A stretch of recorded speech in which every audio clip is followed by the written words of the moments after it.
I did have a weird experience happen a couple months ago.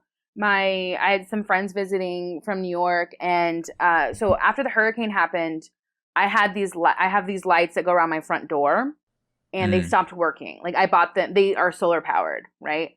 So ever since the hurricane, they stopped working because I guess the water drowned them and killed them when the hurricane happened here.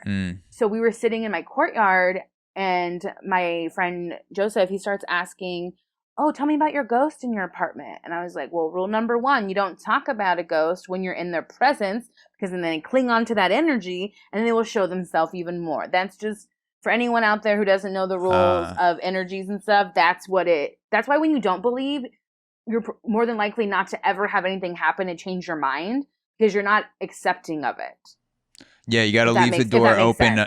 Yeah, you got to leave it open at least a little bit if you're ever gonna have a chance at experiencing something supernatural. You can't just be like, everything is not a possibility, you know, nothing's ever going to happen. You got to at least have like a 1% crack in the door for something to literally branding happen. And everything. It's always the same thing, even with ghosts. Like say you want to be a comedian, right? Or whatever.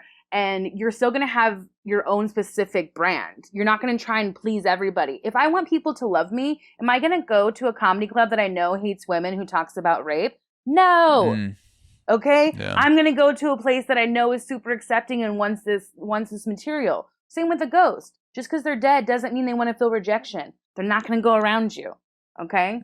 So when you start talking about them, the scientists say that they cling on to energy. So I always tell people, do not, and I'm talking about her right now, but just so you know, this is not for you. Okay, just had to get that. I can let her know too after. I'm gonna just. I can send a cut of the podcast to her before, so she can listen to it and improve. You can just kind of play it out in your apartment, and then because I don't want to invite more energy than would be good for you.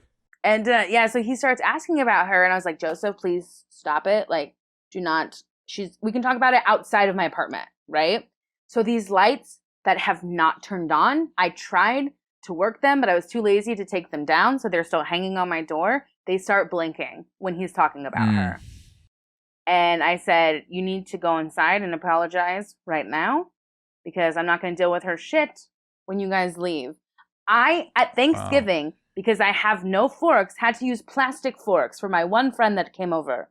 That was embarrassing. I'm sorry, my ghost stole my forks. We have to cut our chicken with a plastic fork.